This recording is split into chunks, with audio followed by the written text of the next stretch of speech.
नमस्कार, नमस्कार, नमस्कार. शारदास किचनमध्ये आपले सहर्ष स्वागत आहे. तर मागील व्हिडिओमध्ये आपण राजगिऱ्याचा शिरा कसा बनवायचा ते पाहिलं होतं.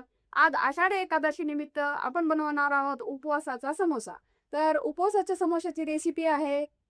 तर आपण आता उपवासाचे समोसे बनवण्यासाठी 4 आलू उकडून घेतलेले आहे. त्याच्यानंतर हिरवी मिरची आणि शेंगदाण्याचा कूट तयार करून घेतलेला आहे. शेंदी मीठ घेतलेलं आहे आणि समोश्याचा उंडा भिजवण्यासाठी 2 वाटी राजगिऱ्याचं पीठ घेतलेलं आहे.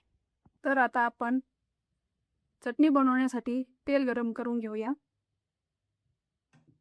त्यानंतर यामध्ये आपण शेंगदाण्याचा कूट आणि हिरवी मिरचीचा कूट टाकूया. याला असं थोडंसं लाल होईपर्यंत हलवून देऊया. तर आपला शेंगदाण्याचा कूट छान असा तळून निघलेला आहे. त्याच्यानंतर आता याच्यामध्ये आपण टाकणार आहोत उकडलेले आलू.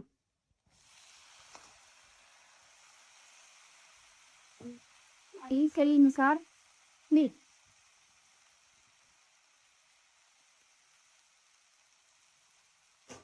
याला आता चांगल्या प्रकारे हलवून घेऊ.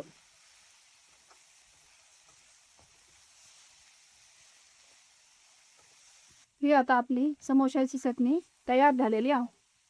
आता उपवासाचा समोसा बनवण्यासाठी आपण कढईमध्ये तेल घालून घेऊया.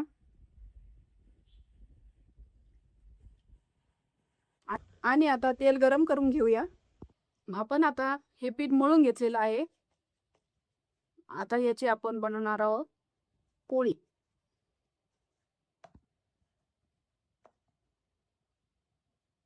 आता याला व्यवस्थित प्रकारे अशी पोळी बनवून घ्यायची. याची चांगलं लाटून घ्यायचं.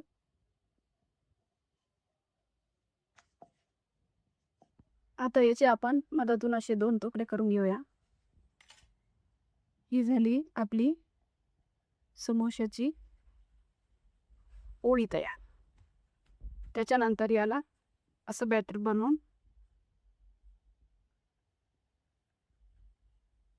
याच्यात आलू भर.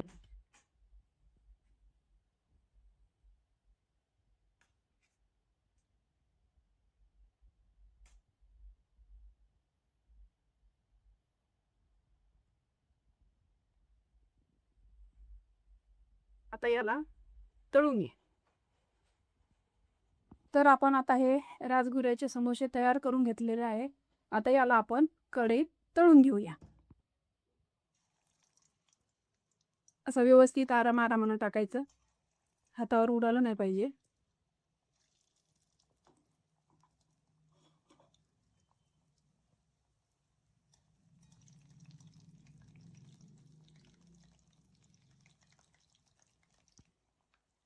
याला आता व्यवस्थित चांगल्या प्रकारे थोडा थोडा चॉकलेटी कलर येऊस तर तळून घे. तर आता आपले समोसे चांगले तळले गेलेले आहे आणि याला चॉकलेटी कलर पण आलेला आहे. तर आता हे आपण ताटामध्ये काढून घेऊया. तर आपली उपवासाची समोशाची रेसिपी तयार झालेली आहे आणि समोसा पण पाक किती छान झालेला आहे आणि हा खुसखुशीत झालेला आहे आणि आतून पण एकदम सुंदर असा झालेला आहे.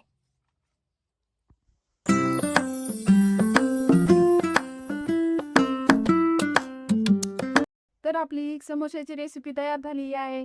जर हा व्हिडिओ आवडला असेल तर चॅनलला लाईक करा, सबस्क्राईब करा आणि असेच नवनवीन व्हिडिओ पाहण्यासाठी बेल आयकॉनला दाबणं विसरू नका. धन्यवाद.